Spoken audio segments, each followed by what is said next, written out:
Good afternoon, everyone. Welcome to our Startup Know-How panel on how to negotiate for your startup. We've got a great panel, and we've got a great group of participants. So we're looking forward to a really engaging discussion. So we're going to start by asking each of our panelists a particular question. We've composed a panel that brings you multiple perspectives. I'm going to introduce them briefly now, but introduce them in greater detail when we come to their question. So welcome Roger Frechette, co-founder and principal of New England Farm Associates. Welcome Dave Sudolsky, president and CEO of Anelitech.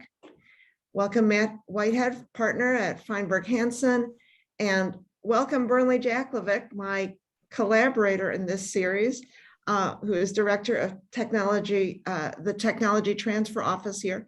And let me just say a little bit more about Burnley before really asking her question. And let me also advance these slides so you can see who everyone is. So Burnley Jaklovic is the director of the TTO. Now she joined the office in December 2012, and she really leads a team of that works closely with UMass Amherst faculty, staff, and students as they develop inventions and software that may have commercial applications. Prior to joining the TTO, Burnley was a licensing associate in the Technology Licensing Office at Texas A&M. She earned a BA in genetics from UC Davis and worked for 3 years on the human and Drosophila genome projects at Berkeley National Laboratory. She received a PhD in molecular, cellular, and developmental biology from the University of Colorado Boulder, where she carried out her thesis research in the lab of Dr. Tintin Su, who I learned recently is also an entrepreneur and research-driven entrepreneur. And following her graduate studies, she did her postdoc with Dr. Kristen Scott at UC Berkeley, studying neural circuits underlying taste and feeding behavior. Burnley is going to start out with really, one of the first negotiations that founders undertake is to negotiate with the Tech Transfer Office about for the rights for the license to their IP. And so Burnley's actually brought with her, it's the only slide we're going to use today, but brought with her a slide to talk that through. So Burnley, what about negotiating with the TTO? Okay, so let me just tell you a little bit about our office quickly, if that's okay, Karen. So the TTO evaluates, protects, markets, and licenses inventions that are created here in the research programs. And our goal is really to find companies to develop those technologies into products and services that can benefit society. And we license UMass Amherst technologies to companies of all sizes, but increasingly we're finding that we're licensing to more and more small companies and startup companies. And that's really a nationwide trend. If you look at the data from all US universities, 70% of the license agreements are with small companies or startup companies. So a lot of people want to know what the basic process is for negotiating with your TTO. And this is our process here, and it's very similar to the process at other universities. Usually first, we like to enter into what's called an option agreement, as opposed to going straight for a license agreement. Because an option agreement doesn't have a lot of obligations. And what we're doing when we sign the option agreement is the university is agreeing to hold the technology for the company. We're agreeing not to market it to anyone for a period of time. So that gives the company some time to explore the commercial opportunity and ideally to develop a business plan. And then once the company, and so the obligations for the option agreement are that you have to share your business plan with us. And then often you'll pay a small fee as well. And then if you decide you want to pursue the technology, you'll let us know that you're ready to negotiate the license. And you'll share that business plan with us if you haven't already. We'll often talk with you about your business plan and make sure we have a good understanding of it.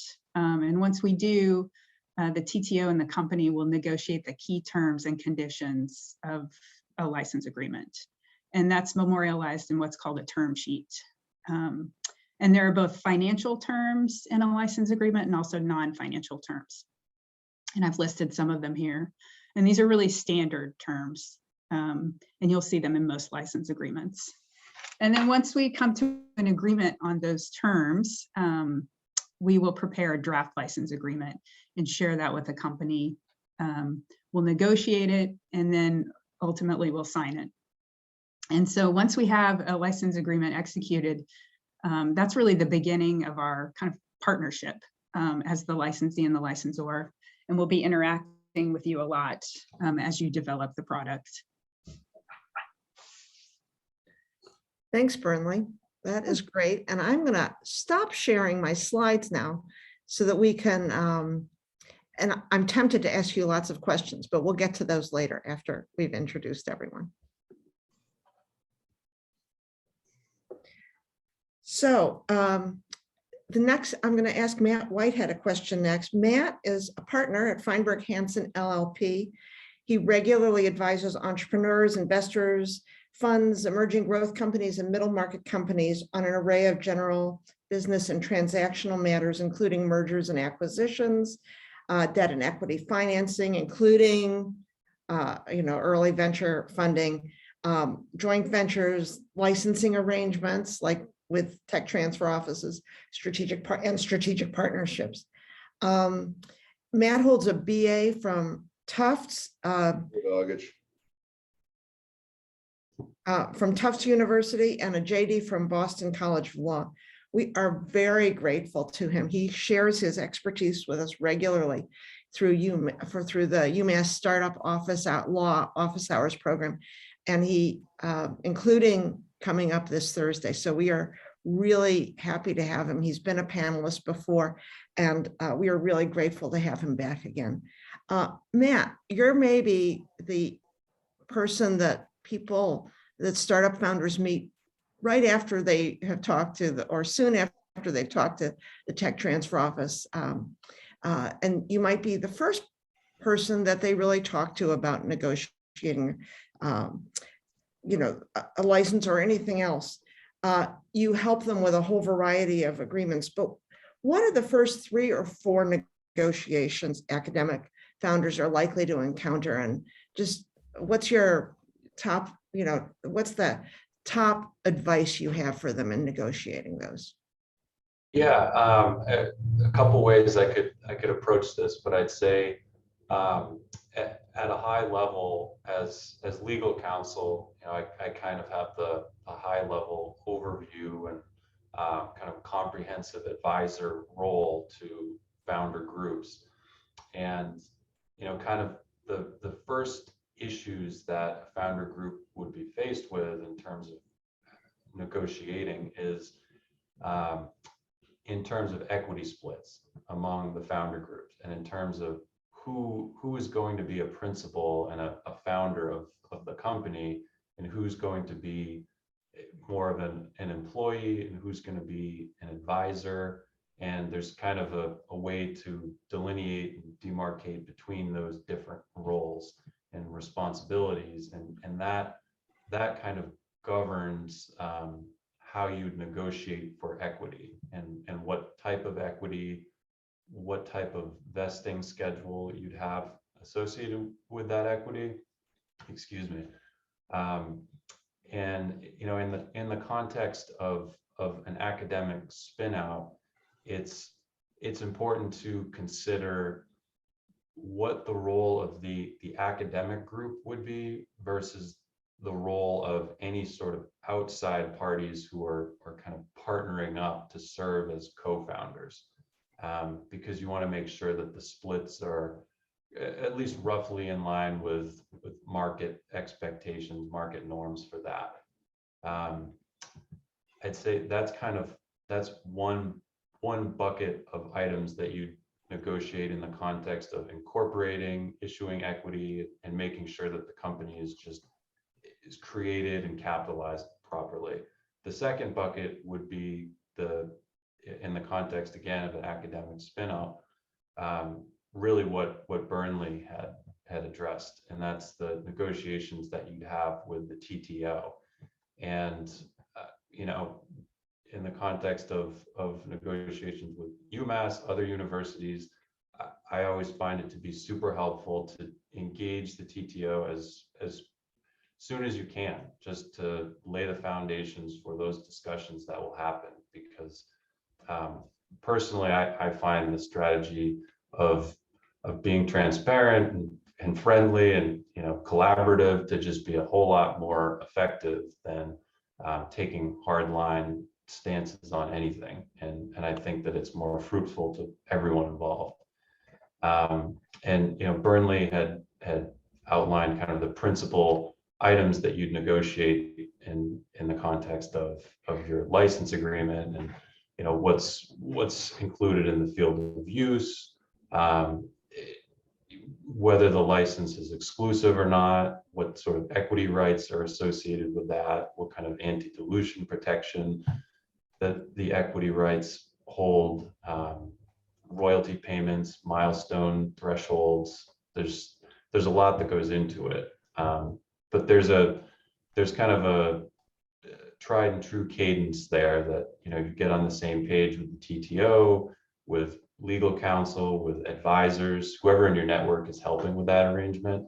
It can make the process go pretty smoothly. And then I think the third item to just quickly touch on is just negotiations in terms of outside funding, and making sure you're aligned with your co-founder group in terms of how you want to approach that. Are you anticipating, do you want to approach kind of a first round of friends and family angels? Is the first step instead to pursue NSF funding, SBIR funding, non-dilutive grants?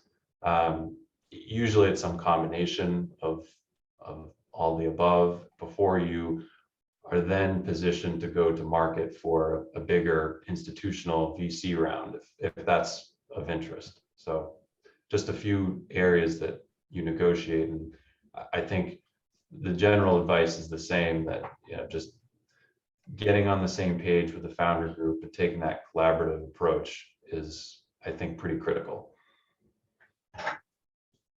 Thank you, Matt. Next, I want to introduce Roger. Roger Frechette is co-founder and principal of New England Farm Associates. As I said, that's a consultancy that offers on-demand executive and business advisory services to life science companies and new ventures. Dr. Frechette holds a bachelor's in chemistry from Holy Cross and a PhD in organic chemistry from Wesleyan. He serves on the board of the Boston ENET, that's Entrepreneur Net, where he's been a volunteer since 2014. This is a great group, and I really, full disclosure, he invited me to be a panelist there, so I'm a little biased, but this is a great group. They offer monthly seminars, very much in the spirit of entrepreneurs learning and supporting each other. So I urge you to check those out, and I can provide I'm going to try to provide the URL in the chat in a minute. He's worked with MassBio's Mass Connect as a mentor, and with MTTC's platform program. These are both, entrepreneur support mechanisms that have been really impactful. In his work with life science innovators, he really leverages a global network and 20 years of insights to help his clients. He works on competitive intelligence, strategy, and business development, optimization of portfolio and asset stratification, and operational execution. But what I want to ask you about today, Roger, is you are steeped in biotech business, but you started your career as a scientist, as a PhD level scientist. And so, I think you're often at the sort of the intersection of both and able to translate back and forth. So in terms of negotiation, for an academic entrepreneur who hasn't had to do that before, an academic founder who hasn't had to do that before, what is the one or two things they should know from the get-go about negotiation, you know, in the sort of in the biotech business sphere? Sure, thanks, Karen. Oh, and by the way, I have to say I am heavily biased regarding ENET. It's a great place for entrepreneurs to learn a lot as well as meet a lot of people. Yeah, so what an academic entrepreneur needs first, you know, I think top of the list, and for that matter, the only thing on the list is get help, right? You know, the first negotiation is going to be with the TTO, as we've talked about, but you know that comes, you know, perhaps simultaneously or a little bit after the you know, closer to the heart negotiations with building a team or the beginnings of building a team. But you know what you do with the tech transfer office in that first negotiation is literally going to set the stage for everything that goes forward with the company. And you know, as a scientist, I totally understand. You know, academic basic science is at the root of all innovation. The world stops without academic basic scientists. The challenge is that the training and skills developed to do academic science is just very different from what it takes to operate a company. You know, there's a lot of things to understand. You know, there's a lot of costs involved with launching a company, and that even before you get into licensing fees, IP prosecution, and you have to get it all, you know, more or less right. You know, it's like, I also have to understand things like, is this IP the basis for a startup, or is it more for license to an existing company? I mean, why do a startup if it doesn't even make sense to do it? You know, it's like, is the IP amenable to a standalone product or service? Is it more likely to be an interesting project that might complement an existing product or concept in development? You know, could go to an existing product development company, service provider, or maybe part of aggregated collection of complementary IP that investors are putting together. You know, Voyager Therapeutics and Alnylam, for example, are UMass accredited spinouts that are aggregate bits of IP combined with lots of different universities by an investor to form these companies. You know, if it does make sense to launch a startup, you know, all the things you need to know: is there a market for the first product or service that would derive from it? You know, what's the potential market value, and what are the potential risks? That ranges from technical risk to business risk. You know, like the ability to fundraise. What's the competition? How can you actually penetrate the market once you've identified it and reach the point where you have a product to market? You know, is a startup likely to go directly to market or form partnerships? You know, what are the most likely exit pathways? You know, if you're going to take somebody else's money, they're going to want to get paid back at some point, so you need to contemplate an exit. So, you know, all of these things need to be taken into consideration at some degree because the license structure from the university and the costs associated with that have to be assembled in a way that makes sense for the particular asset and the startup and the business model that's to be envisioned.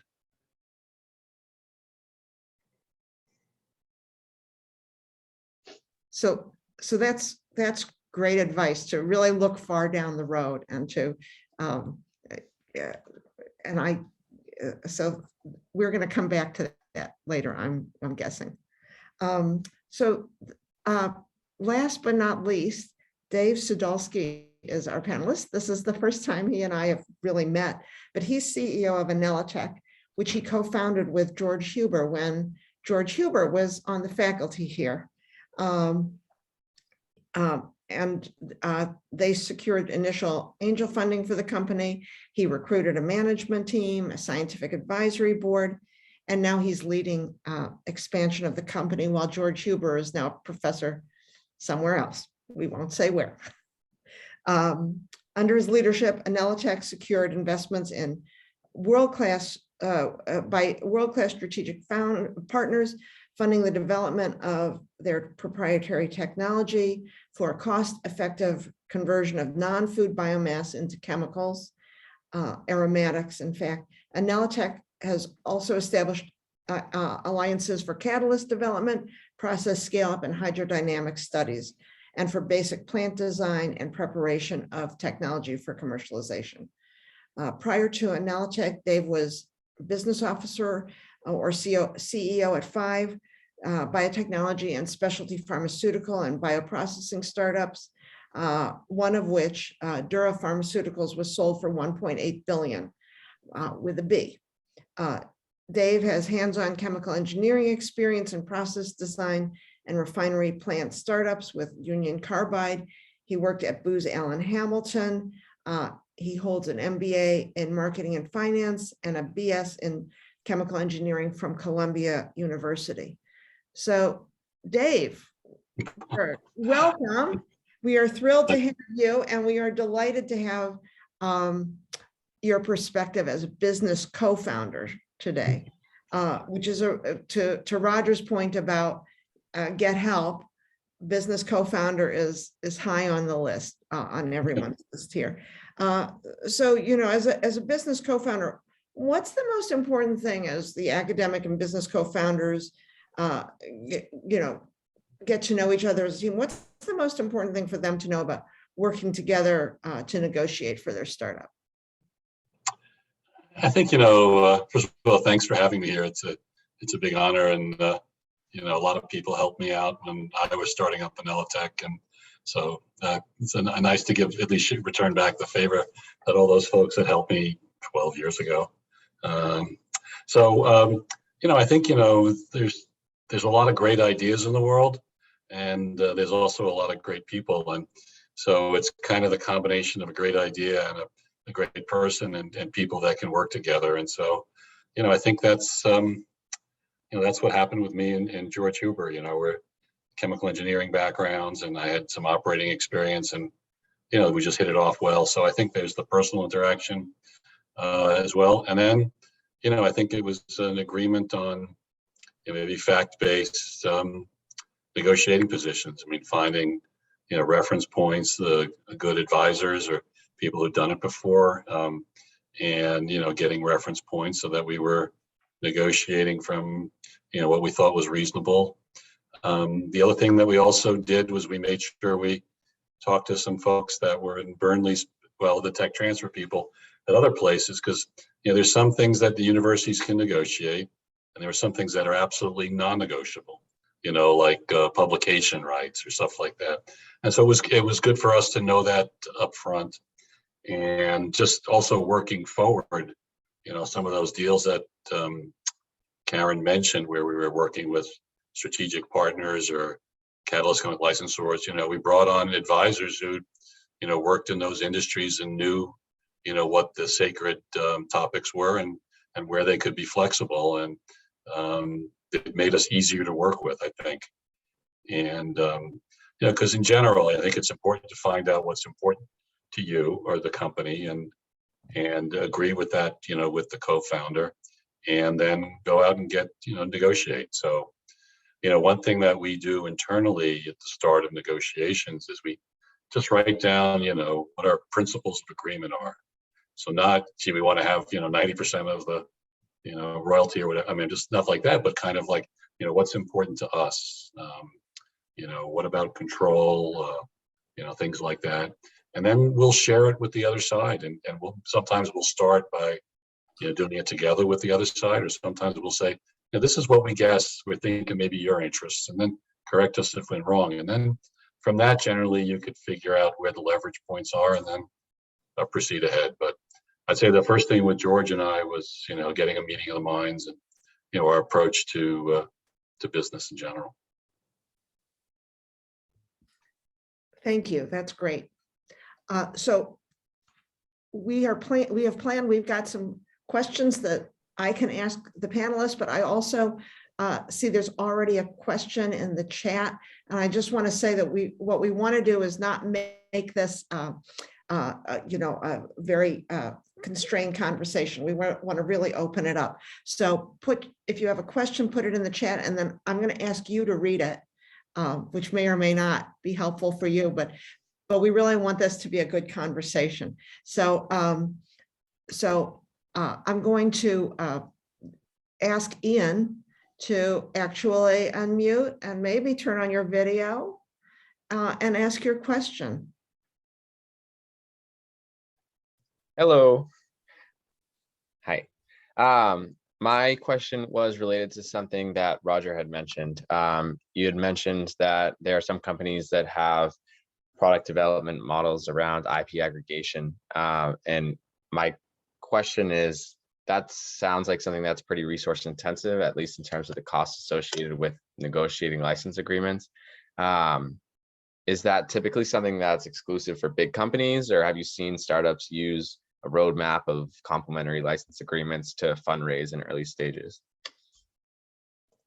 Well, certainly the companies I mentioned are UMS spinouts, among many others, but they are indeed resource intensive. I mean, typically startups that launch with aggregated IP from multiple institutions have been started by a large investment firm, like the venture creation companies are what they call themselves now, like Third Rock and Atlas, PureTech, for example. They put a lot of time and energy into researching a problem that they want to try to solve, and then they go out and find IP that can solve that problem. And in some cases, it can be 5, 6, 7 more academic PIs that have their IP licensed into one of these organizations. And it's very complex and very resource intensive and takes a lot of time. So not for the solo academic entrepreneur. Thank you.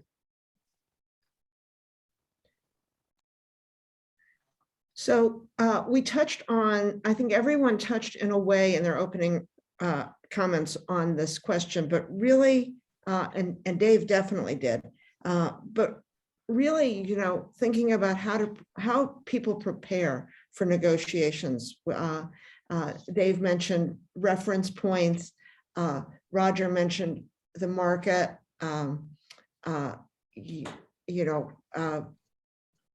Learning about the market. What else do you all have any other points about preparation, either mental preparation? I think a lot of people think of negotiation as actually going into the conference room and sitting down across the table from someone, but it's clear from your remarks that there's a lot more that goes into it than that. I don't know who has more to say on this, but. Well, I'll start. You definitely have to know your market. Where is the technology or the invention going towards? It gives you an idea of what it could be worth, who are the customers, and who has the most to gain from it. But you have to understand your market, because that sets the stage for all the business negotiation. And so I'd say that's first and foremost, or one of the first and foremost, from a business perspective. And what are the differences between negotiating a term sheet with the tech transfer office, an investor, or working out a collaborative arrangement with a strategic partner? Are there differences in the way you prepare? Well, for the tech transfer folks, there's a trade association, Autumn, AUTM. There are a lot of people that understand this space. Also, if you can establish a relationship with a corporate attorney who's done other university deals, they'll also have a good idea what the norms are. And so that's useful. In terms of strategic, investments, that's often rare. I think it'd be harder to do it in the early, after you got your license from UMass. Yeah. So strategic investors are going to be looking at how they use the market, take your technology into the market for their benefit. So you should understand, what they want and how you create value for them. And then you should also know what you want and what you want to retain. And then the venture capitalists, they're tough. So we did an LTech without any VC money, but we had other things, other circumstances that too long for this call here. But the venture capitalists are certainly out there, and they are in the business of doing it. So they certainly know all the norms and the standards, and but there's a lot of sources for you to figure that out.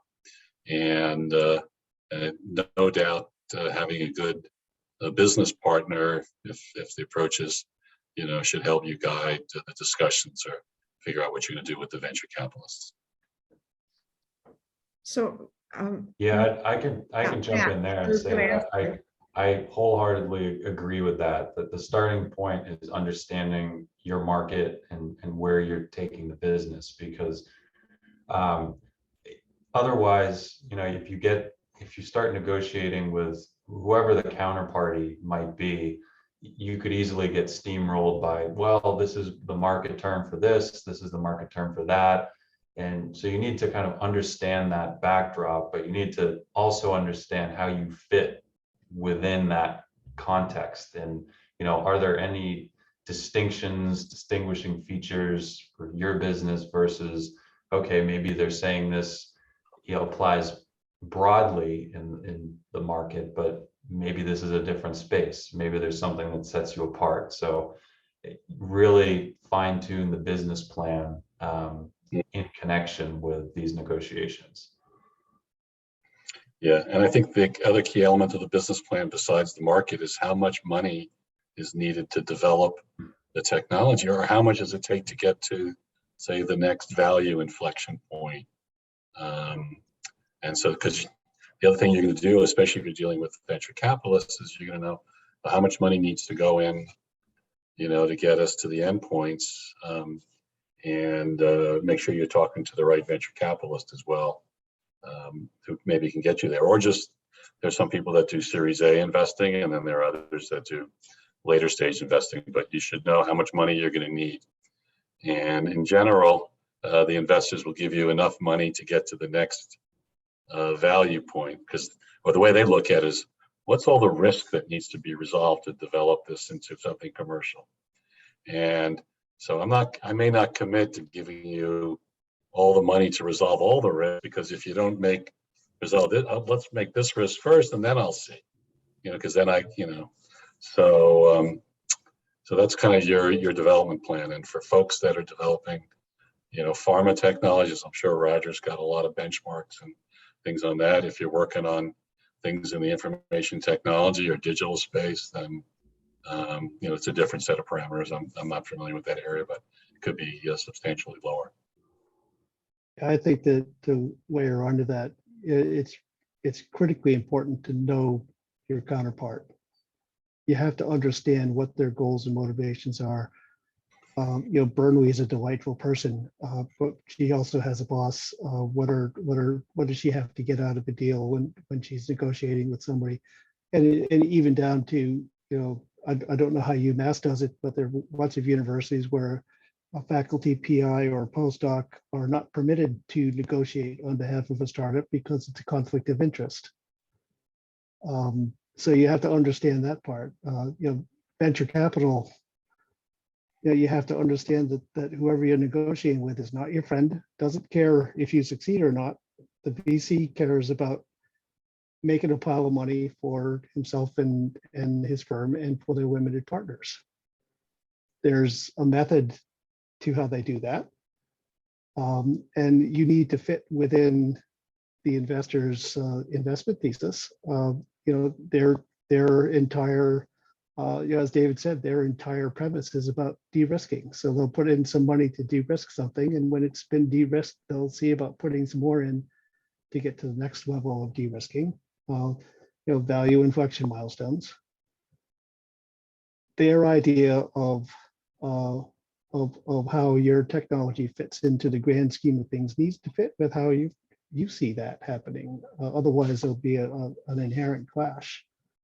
You know, and you know, in corporate partnerships, you know, you have to understand, what does this company really need? You know, what is their focus? And you know, if you do end up, you know, whether it's a VC or a company, if you do end up getting some economic benefit in exchange for investment or a partnership, you're going to be hanging out with these folks for a while. So you need to make sure that you understand what's going on. There has to be some mutual trust, mutual respect. So you know, there's a lot of the personalities that need to be worked into this, in addition to understand motivation and you know, needs and all those other people kinds of things. Yeah, thank you. That's great. So know your market, know your counterpart. There's lots of information out there. I think especially because we don't, you know, people usually by the time they're starting to do these kinds of negotiations have a team. How do you decide who on the team does the negotiation? If you've got 2 or 3 co-founders and an attorney. Matt, let me start with you because often people think about negotiation, let's get our attorney in there, but I'm not sure that's true. What's your advice to the founding team about who should negotiate, how they should negotiate? Yeah, I'd say that there's, depending on the type of deal, there can be a different cadence. And sometimes it's best to just let the attorney kind of lurk in the background and never really surface the attorney or even let on that you're using one. Other times it's advisable to kind of put them front and center, and it really depends on the posture, the tone of the negotiation. And, you know, sometimes the attorney will kind of float in and float out, at least at the surface level, what everyone's seeing, kind of always in the background helping.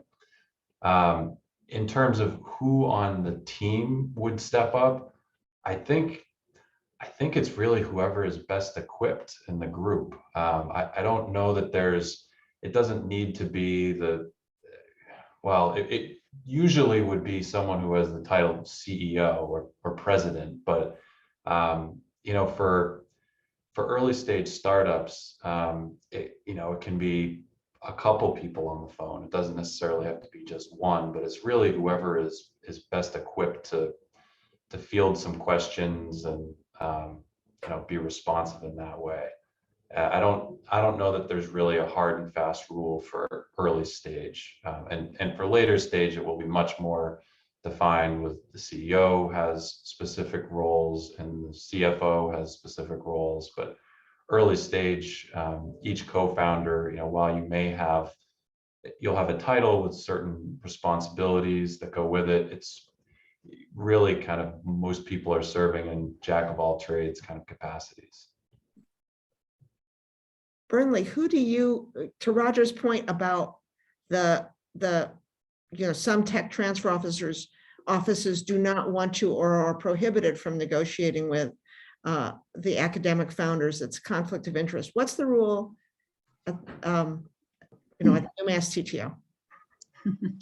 Well, it's kind of changing, actually. We are allowed to negotiate with UMass startup founders in some cases. But, you know, I agree with everything Matt said, though. It should be who's best equipped to negotiate the license and who has the kind of the temperament for it, you know, if you have a large team, and who can be, you know, objective and reasonable during the negotiation.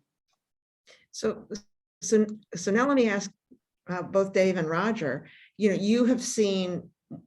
you both worked in a little bit beyond the startup stage, you know, and I'm guessing you've both, well, I know you've both been involved in negotiations or advised on negotiations that have involved both scientific negotiations as well as, you know, the business side of things. So just give us your thoughts on that. And I'm thinking especially of with respect to Anelitech, you must have had some kind of conversation about this with George Huber at some point, as well as your scientists. Well, I think in general, you know, in negotiation, you should speak with have one voice. So that doesn't mean that the one person decides everything, but you know, you don't want to be telling the other side two different things, and you know, or seeing, you know, where they let them know where there may be splits and difference of opinion. You know, there's a lot of business learning. Some people say from the movie The Godfather, you know, where one of the sons blurts out something and, you know, Marlon Brando didn't like it. But no, I think you speak with one voice, but you make sure you have consensus. And I think that's just how you do it. So if there are two people in the room, you know, you can always take a caucus, or, you know, sometimes you got your phone and somebody will text you or something to consider. But I think that was in general. But you decide how you're going to handle it up front. You don't, you know, decide in the middle of a meeting, you know, someone's going to start going off a different tangent. So more So, preparation. you know, but yeah, it's part of your preparation, you know, and sometimes you may say, well, if they bring up something about something on the technology side, and that it's, you know, once, you know, that then you may say, okay, well, look, when that comes up, you know, I'll look to you and you can explain, you know, why that's right or why that's wrong. But you should be speaking with one voice, whosever voice you would pick to be the lead person or the communicator. Yeah, I Roger? agree. Yeah. It's in my experience, it's actually quite rare that there would be like just two counterparts facing off across a conference table. As David alluded to, negotiation is a team sport, but there has to be just one voice, right? So there's the lead negotiator is the one who actually speaks and sends the email or whatever that is proposing terms or changes to terms, describing what diligence will look like and managing that process. But the team needs to be on board, and there needs to be inputs from the teams. And your legal team might be working in the background, but you really better be taking advantage of their expertise, particularly if you've got a legal team that's got a lot of experience with the kind of deals that you're doing. So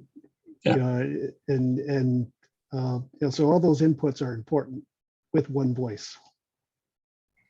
Yeah, I think also there's some different aspects of the negotiation. There's commercial, financial terms, but there could also be terms related to intellectual property. And, sometimes in those cases, I would want the attorney to talk about, what we needed to have and understood the university had. But, you need that's fine points of expertise, and you would, you'd have your attorney in the room to handle that. Or I found that, there's some people think that, well, you agree on the financial terms and everything's done.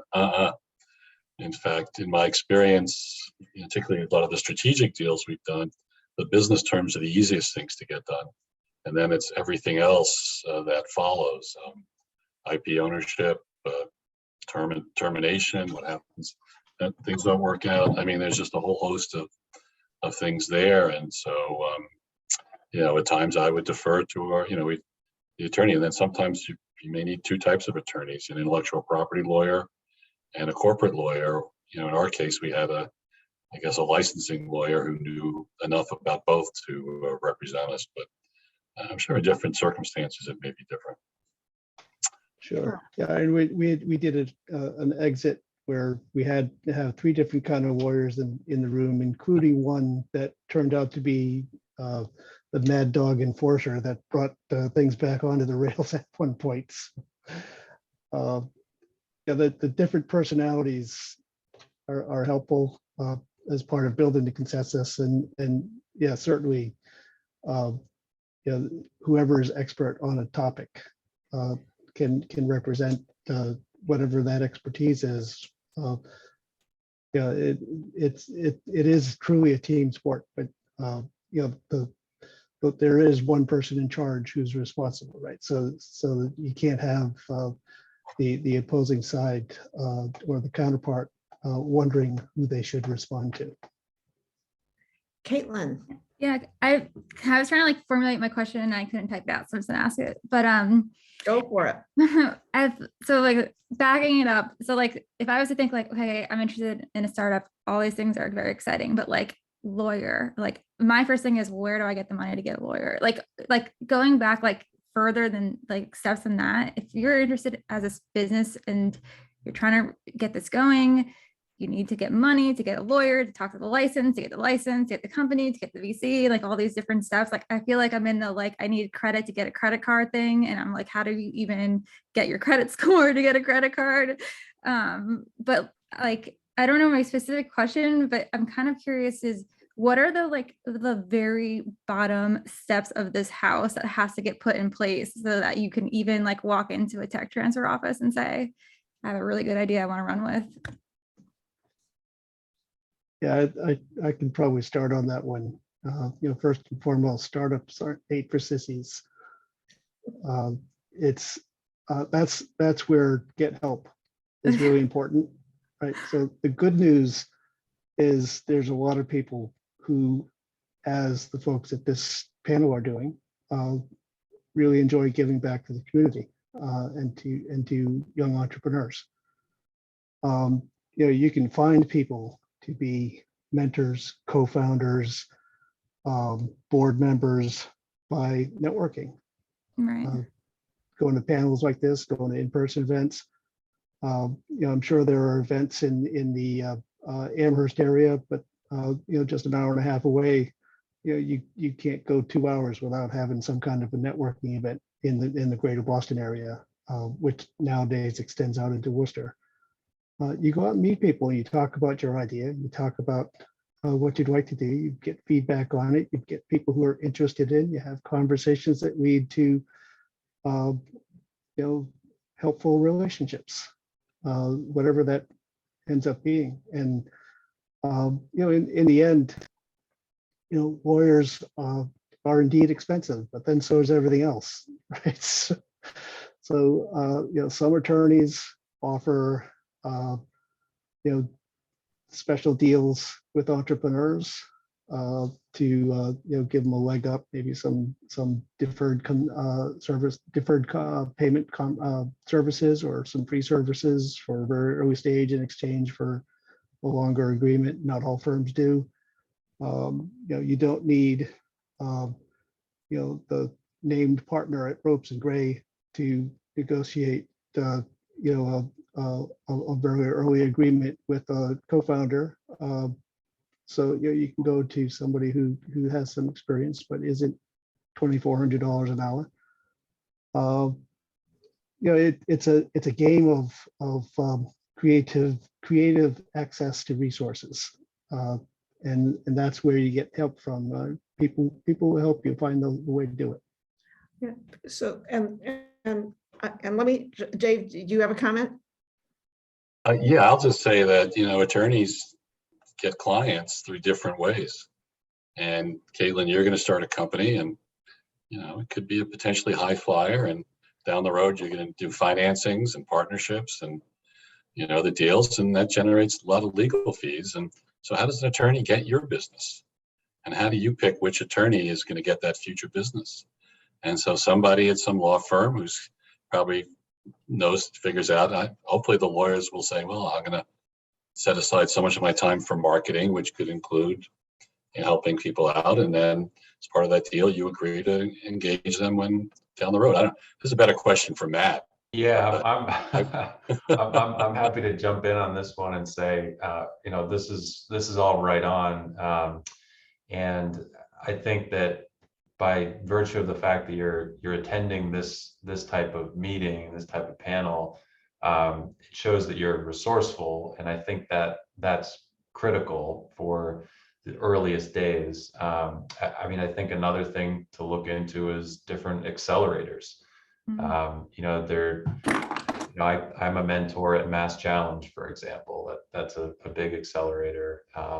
And there's, they seem to be springing up new accelerators every year. There's half a dozen new ones, and they some will provide actual cold hard cash for you, and others will provide mentors, and mentors will provide some free time. And then to the other point, that when it's kind of a two-way interview process. You're interviewing council, and the council interviewing you, and figuring out, do we have the right fit here, and what kind of package can we put together that works for everyone. And most startup council have some sort of package that they'll offer, whether it's something as informal as, yeah, we have some leeway here. We understand that cash is tight, and we're not going to grind you on fees. We'll start asking about that in 6 months or 12 months, or some firms are very formal in terms of, we will defer up to X thousand dollars, and once you have a certain amount of revenue, or hit a certain financing threshold, you'll pay at that point in time.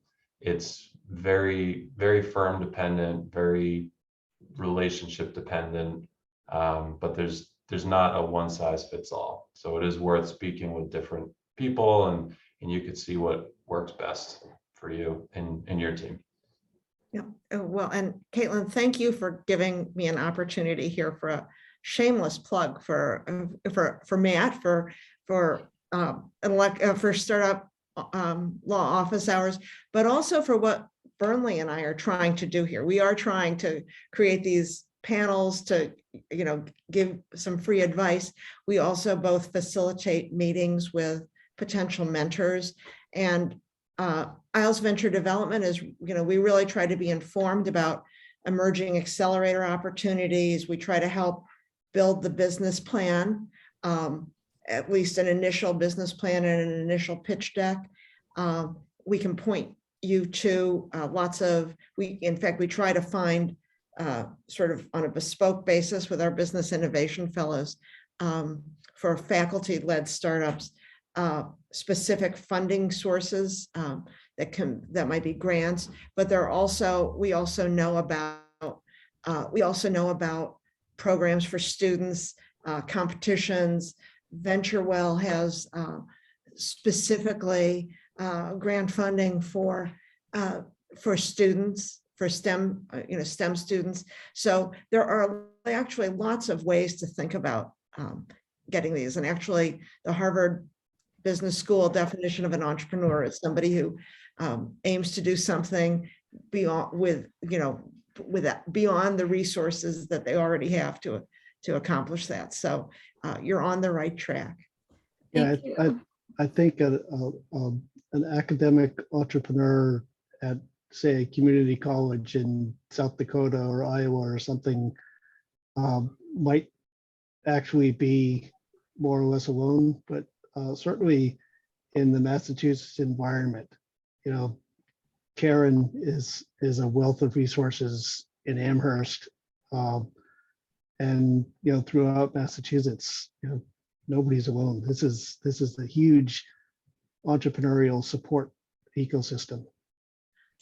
Yeah, And I think in terms of approaching how you're going to get whatever, for negotiating skill, think about selling skill. What's your idea? What's great about it? Why is this going to lead to a major company opportunity? And that's what's going to attract people to want to help, lawyer to want to help onto you, because he thinks, oh, this could be something big. So you're convincing, you're compelling, you're the entrepreneur, the inventor.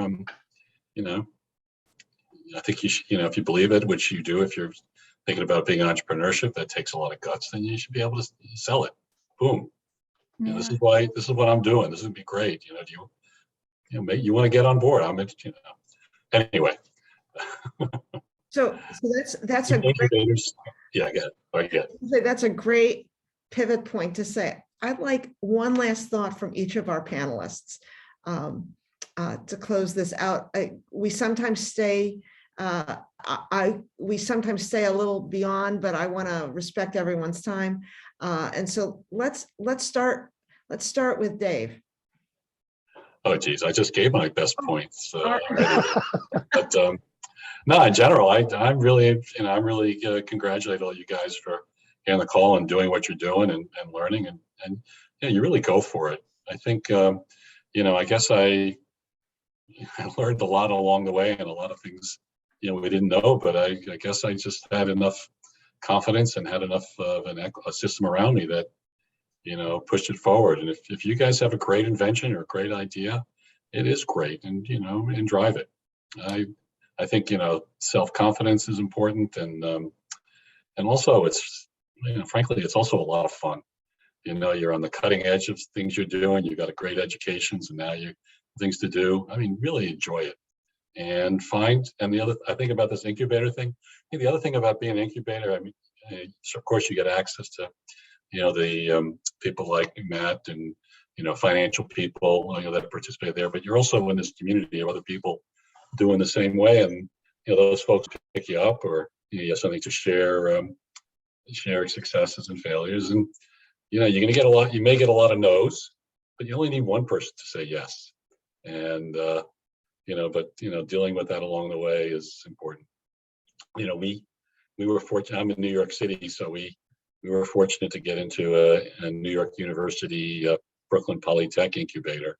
And, it was fantastic. There were attorneys like Matt and there were regulatory people from the pharma industry. Not that that was for our group, but, there was a venture capitalist guy who would come in periodically, other folks. It was really great. So I don't know, has UMass got an incubator, an accelerator in the works?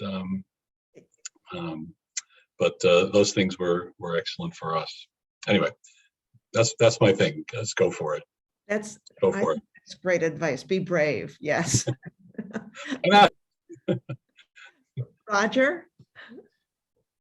There are all kinds of entrepreneurial types. In my own personal entrepreneurial journey, I took kind of the slow path to figuring it out, working for other people, and then finally took the plunge.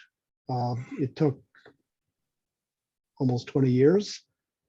But as a young entrepreneur fresh out of a university, it seems daunting, it seems risky, it seems scary.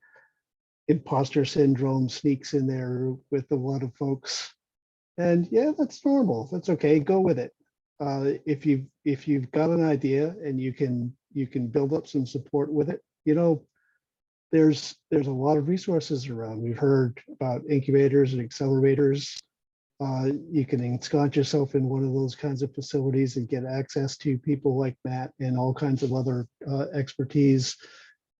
You can get help from I-Corps and other accelerators. Karen can help you with things like that. You can go networking and talk to people who will give you great ideas, who might jump on board.